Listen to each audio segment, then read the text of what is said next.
세상에 떠도는 기묘한 괴담들. 첫 번째 이야기, 공동묘지 근처의 놀이터에서 실제로 겪었던 실화괴담. 제가 15살 때입니다. 평소처럼 친구랑 놀고 있었습니다. 평소에 놀이터까지 가려면 반드시 공동묘지를 지나가지 않으면 안 됩니다. 그날도 평소처럼 묘지 앞을 지나가는데 녹색의 둥근 불꽃 같은 것이 보였습니다. 불쾌했기 때문에 서둘러서 그곳을 지나가려고 생각해서 전속력으로 지나가려고 생각했지만 몸이 무거워서 앞으로 가지 못했습니다. 무서워진 저는 그 자리에서 웅크린 채 누군가 오기를 기다리고 있었습니다. 시간은 정확히 12시 반이었죠. 점차 몸은 무거워지고 다리가 완전히 움직이지 않았습니다. 그로부터 얼마나 시간이 흘렀을까요? 친구가 마중을 나왔다가 저를 발견했던 모양입니다.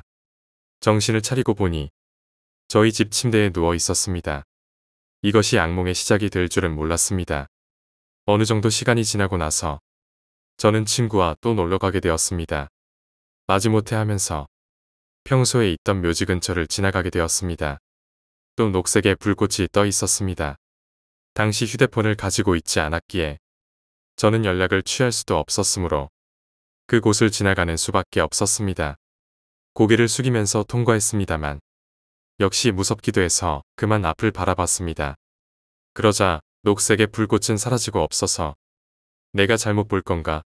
라고 생각하며 그곳을 지나갔습니다. 실컷 놀고 집으로 되돌아와서 침대에서 자려고 했습니다만 잠자는 게 상당히 힘들었습니다. 등골에 오싹오싹한 한기가 느껴져서 눈을 살짝 떴습니다. 흰뼈 덩어리 같은 시체가 보였습니다. 저는 공포심에 떨고 있었습니다. 부모도 형제도 없었습니다. 혼자 있으면 안 되는 상황이었습니다. 이러한 날은 반년간 계속되었습니다. 그래서 몸의 피로와 스트레스가 쌓인 채 하루하루를 보내고 있었습니다. 그러던 어느 날 자고 있는데 꿈속에서 아무것도 없는 컴컴한 장소에서 하얀 소복을 입은 여자와 작은 어린이가 창백한 사람들에게 둘러싸여서 나를 응시하고 있는 것입니다.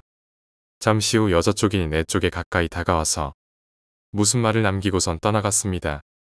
왠지 모르게 잠이 깬 나는 근처를 둘러보려고 했습니다만 몸이 움직이지 않았습니다.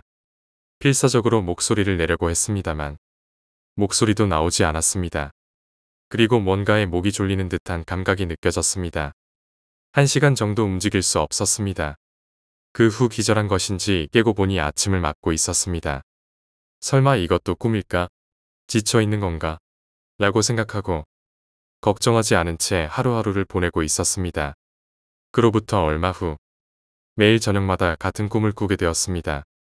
갑작스럽게 사람들이 많이 있는 곳으로 차가 돌진해 오는데 그 차에 깔리는 것은 나 자신이었습니다.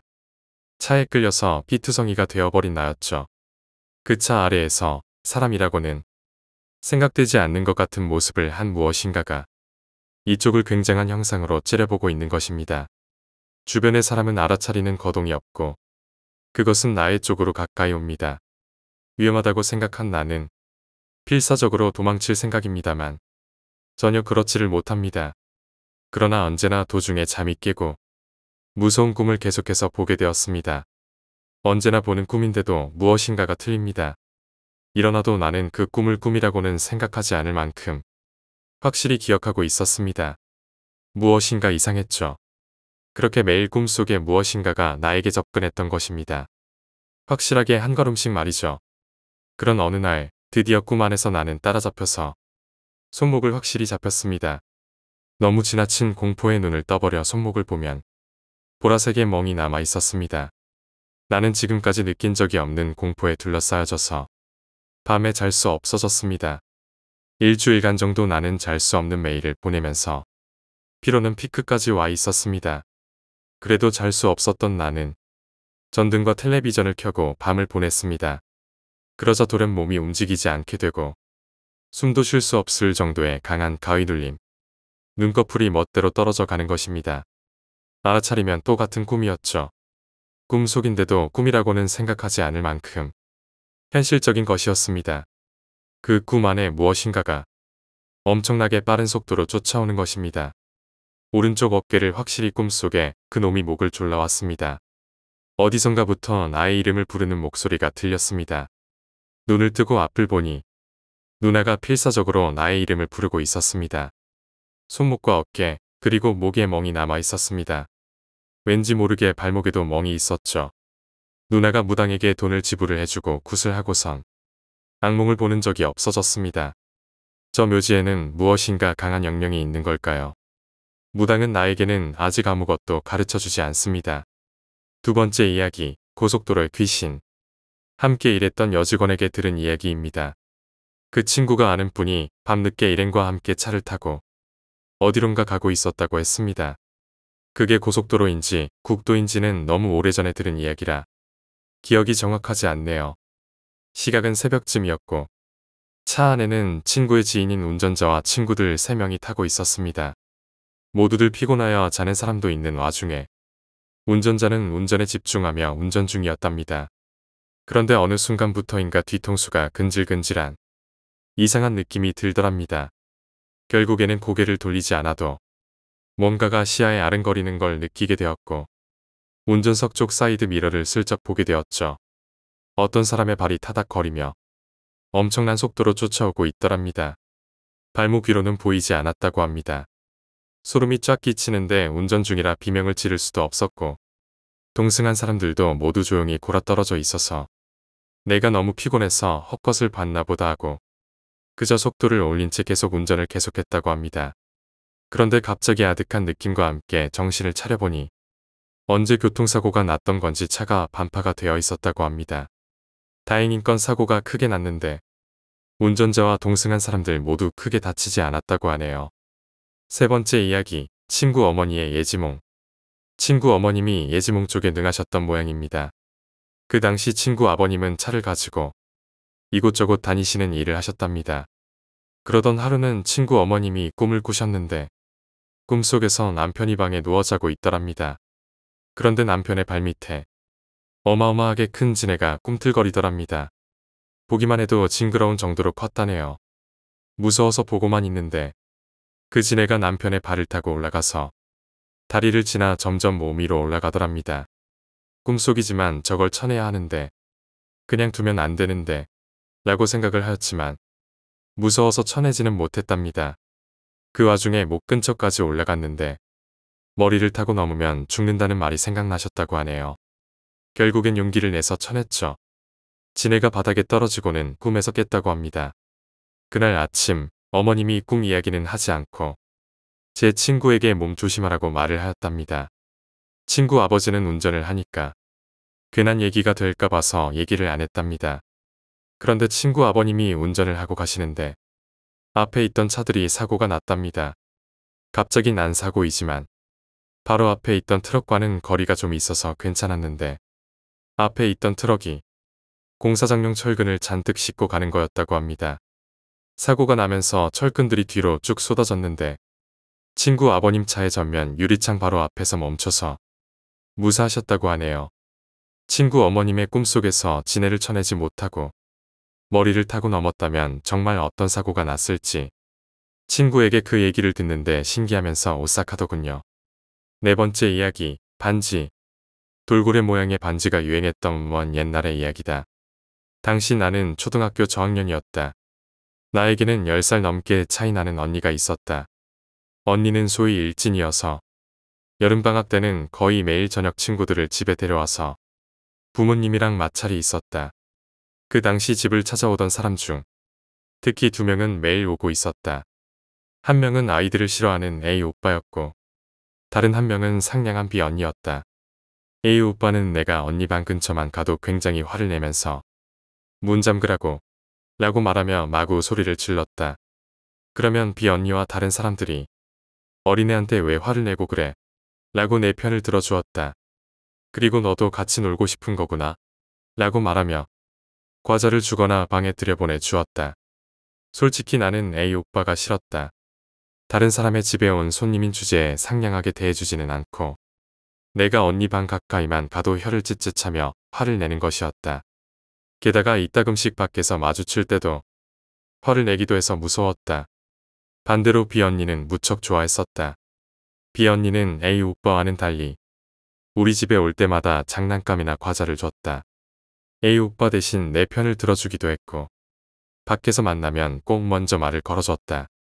친구가 없는 내가 외로울 것을 걱정해 함께 놀아주기도 했다. 비언니의 말버릇은 내가 내 여동생이면 좋을 텐데였다.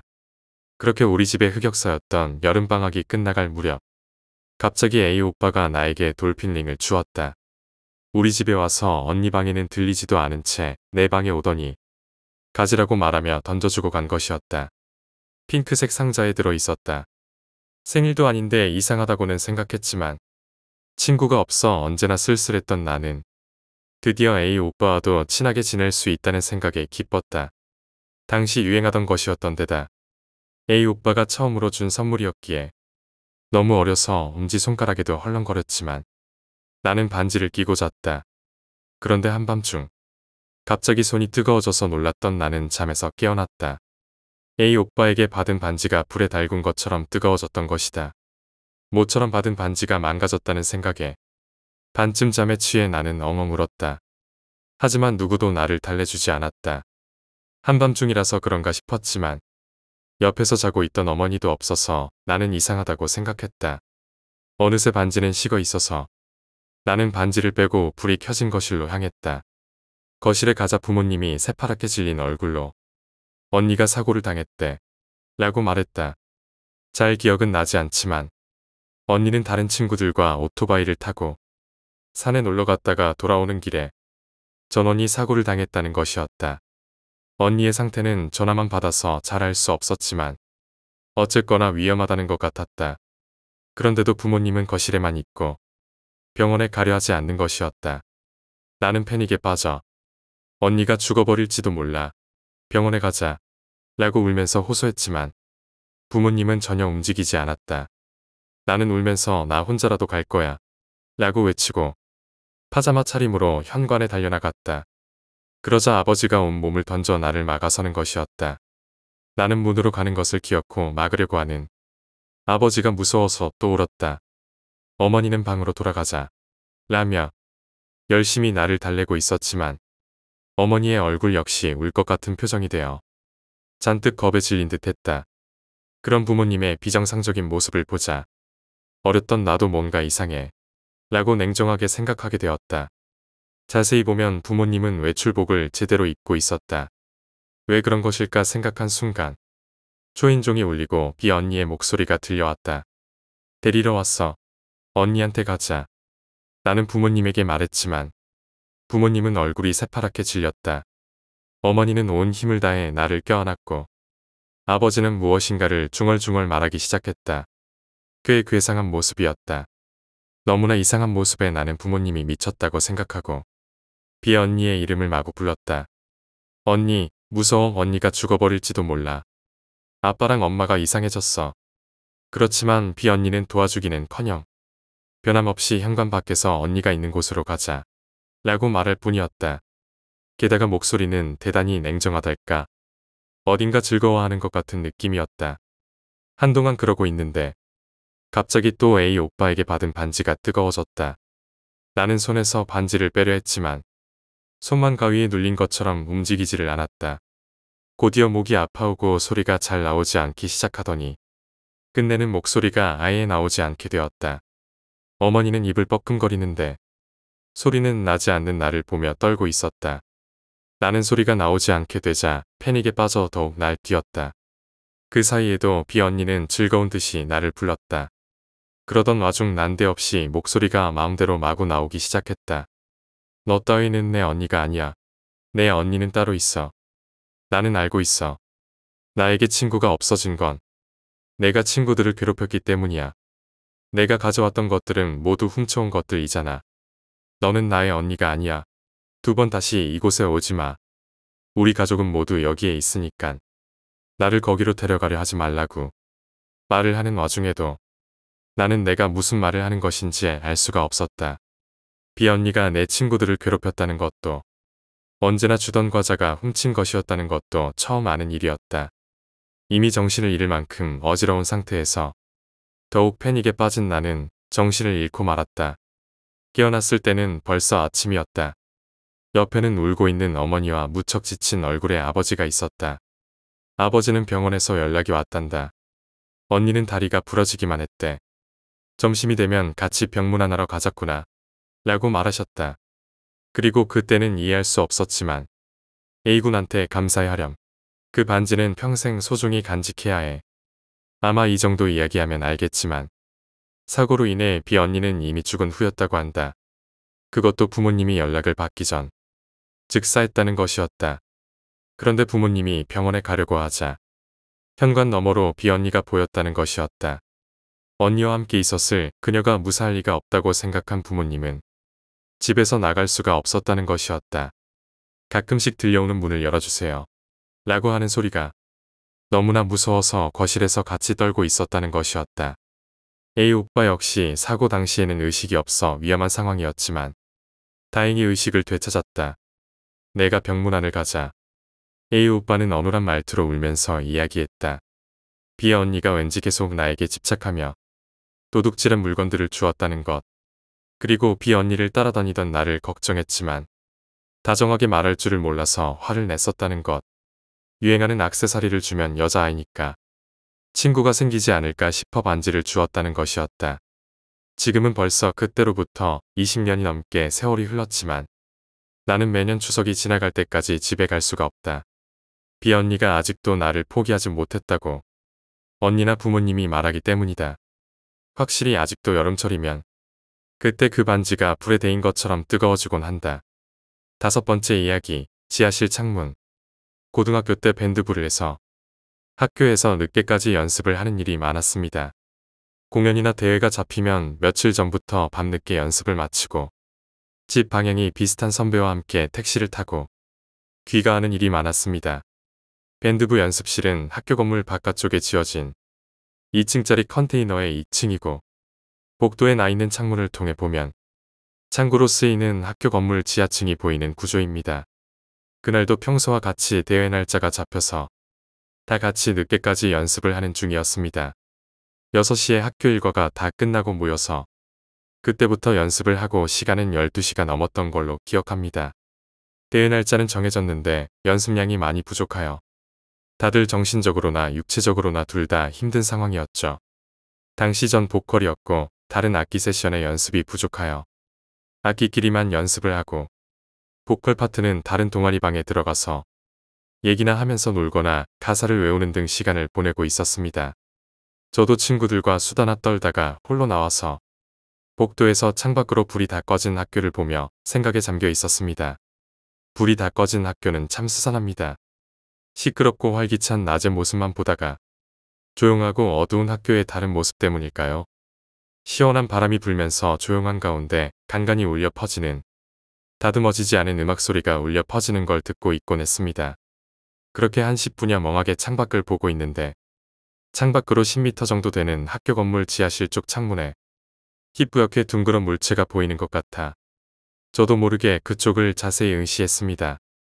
자세히 보니 둥그런 물체가 조금씩 움직이는데 창문에 붙은 방범창을 잡고 있는 꼬마 아이였습니다. 그때까지만 해도 전혀 이상한 점을 못 느끼고 그저 조금 이상하다는 정도로만 생각하고 계속 쳐다보고 있는데 꼬마가 제가 있는 쪽을 바라보더니 창살을 잡고는 창살 사이에 머리를 넣었다 뺐다를 반복하는 겁니다. 순간 정신이 번쩍 들어서 보니 창살 사이는 도저히 사람 머리가 들어갈 간격이 아니었습니다. 순간적으로 혼비백산하여 사람이 많은 연습실로 불이 나게 뛰어들어가 선배들한테 상황을 설명하고 나와서 확인했으나 이미 아무것도 없는 상태였습니다. 다음날 학교에 등교하고 1교시가 끝나고 어제 겪은 일이 생각나서 그 지하층 창고에 가봤습니다. 그런데 창고문은 철문으로 굳게 자물쇠가 채워져 있었고 방범창이 있는 쪽으로 가서 안쪽을 봐도 창문에 거의 밀착이 되게끔 철제 앵글이 세워져 있어 전혀 공간이 없는 상태였습니다. 아직도 그때 일을 생각하면 섬뜩함을 떨칠 수가 없습니다. 6번째 이야기, 할아버지 댁의 유령. 할아버지 댁에서 겪었던 일입니다. 아마도 초등학교 6학년 때였을 겁니다. 추석을 맞아서 친척분들과 함께 많은 식구들이 할아버지 댁으로 내려오게 되었습니다. 저도 그 당시에는 많은 식구들과 함께 즐거운 시간을 보내는 것을 무척이나 좋아했던 시절이라 그때를 참 재밌었던 시간으로 기억하고 있습니다. 문제는 추석 당일이 되는 새벽에 저 혼자 신기한 경험을 했다는 것이지요. 저희 할아버지 댁의 집은 참 오래됐습니다. 할아버지 말씀으로는 이 집이 한국전쟁 당시 지어져서 현재까지 이렇게 살고 있다고 말씀해 주셨는데 겉으로 보기엔 초가집이지만 전체적인 크기는 꽤 큰 편입니다. 자가용 세대 정도가 주차될 수 있는 정도의 마당과 집의 오른쪽 편으로는 비닐하우스가 있는 옆마당, 외부에 설치되어 있는 아궁이, 그리고 여름에 시원히 쉴 수 있는 수도가도 있습니다. 집 곳곳엔 소나 닭 같은 가축들도 있고요. 집 내부도 꽤 넓은 편인데 특이하게도 거실이 가운데 있는 구조가 아닌 가장 오른쪽으로 치우쳐 있는 구조라는 것입니다. 중앙을 차지하고 있는 공간은 현재 할아버지와 할머니께서 주무시는 안방입니다. 그리고 안방의 왼쪽으로 바로 제 방이 있고 주방의 앞쪽에는 동생의 방이 있습니다. 집 자체가 작진 않아서 그런지 추석이나 설날 같은 명절에 친척들이 많이 오더라도 어떻게든 방 어딘가에 서로 껴서 잠을 청하긴 하더군요. 그날 저는 남자 어른분들과 안방에서 잠을 잤습니다. 제 발 아래로는 주방이 바로 이어져 있었는데 끝나가는 여름이어서 날씨가 여전히 더웠던 터라 집안의 모든 문이란 문은 활짝 열려 있었고 주방으로 통하는 문도 물론 열려 있었습니다. 그때 주방에서는 주로 여자분들이 주무셨죠. 어찌됐든 집안의 문들만 열려 있던 것이 아니라 안방에서 마당으로 나가는 창호집 문도 두 문 쪽이 대청마루 쪽으로 모두 열려 있도록 고정되어 있었습니다. 물론 모기나 파리 같은 해충들이 들어오지 못하도록 모기장이 완벽하게 쳐져 있었습니다. 그때 자면서 저는 여름 날씨답지 않은 한기를 느껴서 순간적으로 잠에서 깨어났습니다. 반쯤 떠진 눈으로 대충 주변을 둘러보니 어르신들이 모두 주무시고 계셨고 전 제 머리 바로 위쪽에 걸려있던 시계를 보기 위해 몸을 돌렸습니다. 희미하게 보이는 시계 바늘을 찬찬히 바라보고 있자니 우연치 않게 딱 새벽 4시 정각을 가리키고 있었습니다. 시계를 보고선 기분 나쁘게 4시가 뭐야? 4시가 라고 중얼거리며 다시 몸을 돌려 바르게 누우려는데 그때였습니다. 여름엔 해가 일찍 뜨는 편이라 새벽 4시쯤 되면 어둠이 깊지 않아서 모기장 밖에 쳐져 있지 않은 문턱 건너편의 마당이 그럭저럭 잘 보였는데 대청마루의 기둥 옆에 기대고 있는 사람의 뒷모습이 보이는 것이었습니다. 그것도 옛날 사극에서나 나올 법한 선비들의 옷가지를 걸친 남자 말입니다. 선비들이 쓰고 다니는 검은 갓과 도포를 걸치고 있었습니다. 정말 순간적으로 얼마나 기겁을 했는지 모릅니다. 지금도 그때 그 뒷모습이 선명하게 기억이 나는데 주변의 친척분들이 모두 주무시고 계셨던 터라 혼자가 아니라는 생각이 들자 두려움이 조금 사라졌습니다. 그리곤 도대체 저 사람은 어디서 왔을까? 언제 왔을까? 하는 묘연한 궁금증들이 머릿속을 채워갔습니다. 그래서 순간적으로 누구세요? 라는 말을 내뱉었는데 입은 움직이면서도 목소리가 나오지 않는 것입니다. 그 점이 더 당황스러웠습니다. 마치 불가사의한 힘이 제 입을 막아버린 것처럼 목소리가 나오지 않는 것이었습니다. 그러면서 혹시 내가 목소리를 내버리면 저 사람이 뒤를 돌아 나를 쳐다볼 것만 같은 공포가 서서히 떠오르기 시작했습니다. 그래서 아주 조심스럽게 자리에 바르게 누워 숨소리조차 제대로 못 내고 있는 상황에서 설마 내가 헛것을 본 것은 아니겠지 하고 혹시나 하는 마음에 마당을 슬쩍 다시 쳐다보니 아직도 그 형체가 있었습니다. 다시 두 눈으로 확인을 해버리고 나니 도저히 그 안방에 누워있지를 못할 것 같았습니다. 그래서 저는 안방에서 탈출할 것을 결심하고 도둑이 슬금슬금 도망을 치듯 문이 열려있던 주방으로 아주 천천히 기어서 빠져나갔습니다. 주방으로 빠져나온 뒤 다시는 안방을 쳐다볼 생각도 안 하고 어렵게 엄마의 옆자리를 비집고 들어가 누워 다시 잠을 청했습니다. 다행히도 바로 잠들 수 있었고 일어나니 아침이었습니다. 한창 제사를 모시기 위해 안방에 제사상이 차려지고 있는 동안 주방이 시끄러웠던지라 잠이 금방 깨버렸는데 일어나자마자 새벽일이 떠올라 소름이 전신에 끼쳐버렸습니다. 저는 엄마와 아빠 그리고 큰엄마들을 붙잡고 새벽에 있었던 일을 하소연했지만 어르신들은 저의 장난이라고 생각하셨고 그나마 긍정적으로 반응하신 분들은 제가 악몽을 꿨다며 오히려 위로해 주시는 것이었습니다. 하지만 전 정말 두 눈으로 똑똑히 봤습니다. 다행히도 그 일이 있고 나서 다음 시골에 내려왔을 때부터는 같은 일을 겪지 않았습니다. 현재 할아버지 댁에서 살고 있으면서도 그런 일은 없었는데 문득 조상신께서 제사상을 받으러 오셨을지도 모른다는 생각을 이제와 한번 해보게 됩니다. 한 가지 좀 더 의문이 생겼다고 한다면 작년 겨울 날씨가 워낙 춥다 보니 바깥바람이라도 막아서 기름을 아껴 보시겠다던 할아버지께서 집 대청마루 바깥쪽에다가 바람막이로 공사를 하셨는데요. 다시 날씨가 쌀쌀해지는 요즘 그것 때문에 작년보다야 덜 춥게 살고는 있습니다만 지금 생각해보니 대청마루 기둥 옆에 계셨던 그분이 이제 기둥 옆이 다 막혀버린 지금 계실 곳이 사라지게 되었다는 점이 생각났습니다. 계실 곳을 사라지게 해서 화가 나신 건지 그분을 목격한 후로 집안에 안 좋은 일이 갑자기 많아졌던 게 생각나네요. 전 귀신이라는 존재를 확실하게 있다고 믿는 사람인데 어쩌면 그때의 일을 계기로 믿게 된 것일지도 모르겠습니다.